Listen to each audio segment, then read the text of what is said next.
Ayan yung aking limonsito or kalamansi. Ayan oh. Twice ko siyang tinanim. Nilipat pala. Ayan, pero namumulaklak siya. Ayan oh. Excited ako. May ano na ako talaga. May puno na ako ng kalamansi. Shout out po sa nagbenta dito sa akin. Ito yung kalamansi mo maganda. Tulad ko, charot. Ayan, oh. Ayan. Ito siya na yung, ano, mga bagong tanim. Different kind of citrus trees. And may pomelo ako. Ayan. Hindi pa nalinis lahat. But, ayan, as you see, wala na po yung dalawang mesquite tree dyan. Pinutol na po. At dyan namin ilalagay yung aming trailer. Kasi pinahiram ni Habi. Bait ni Habi, no?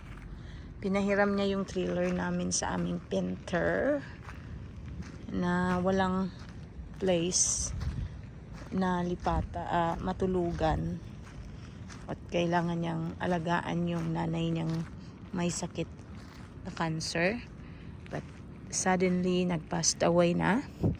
So, soon, ibabalik niya yung trailer. Diyan namin ilalagay for our privacy. Ayan. Yan na po yung aming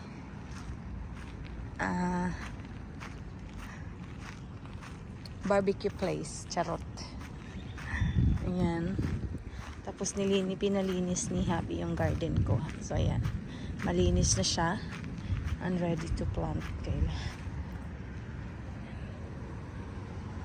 Ayan siya.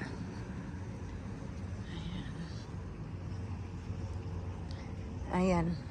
I will buy some winter crops. Magtatanim ako. At ito yung pomelo na itatanim dito kasi papalitan to. Kasi hindi ako kumakain ito. Yung blanco grapefruit. Hindi kami mahilig sa grapefruit. Mapait kasi siya. Better taste. Kaya, papalitan namin to. Cheaper to 200 lang to. Mas cheaper to. Kasi ano lang 149. Pero the rest is 500 to lahat. Itong 1, 2, 3, 4, 5, 6, 6. Mura. Ito yung mura. Pero sing laki lang, no? Ewan ko bakit. But, yeah, anyway. This is our project. Na pagandahin yung backyard at make it functional. Kasi hindi namin to ginagamit usually. And then, dahil sa wala pa kaming budget sa swimming pool, so temporarily, bumili kami ng hot tub para at least while waiting na makapag-ipon ng pang swimming pool dito muna. Hindi naman to siya siya masasayang kasi when we have a swimming pool, we're not building it with a hot tub. So ito na yung hot tub with swimming pool. So ayan, ready na to siya for the swimming pool. Actually, preparation na siya. It's quite expense, but it's okay if we try to use it. Sayang din kasi yung backyard hindi nagagamit. So we're trying to make it functional as possible. So ayun lang guys, update lang tayo sa ating mga buhay-buhay. Ayan. Kasi hindi naman kami lumalabas. So ito na yung Christmas gift namin ni Habi. Ayan. Actually these furnitures are used. This furniture, this one, but this is the cheapest. You just bought it for $300. But these cushions are new. We bought cushions, and this one too. But this one is expensive. It's $1,000 used for this set.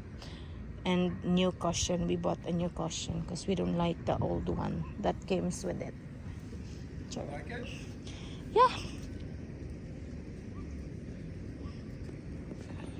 living in a fantasy world created by your husband. It's weird. What did I do after you got home? Here. See, narinig niyo yan, guys. He made it because of me. Charot. Ayan. And then, ito yung Diyos ko, nakita ko lang sa Home Depot. Na hindi ko naman siya inisip na bilhin. Pero binili ni Habi. So, and he loves it. It's out of our price range, but it's okay. And those, it looks like wood, but that's plastic. So, yeah. We just make this one look presentable. 5 minutes worth. We'll see if it raises temperature quicker without the jets on high. It should. You can absorb more heat if it moves slowly. Run more slowly.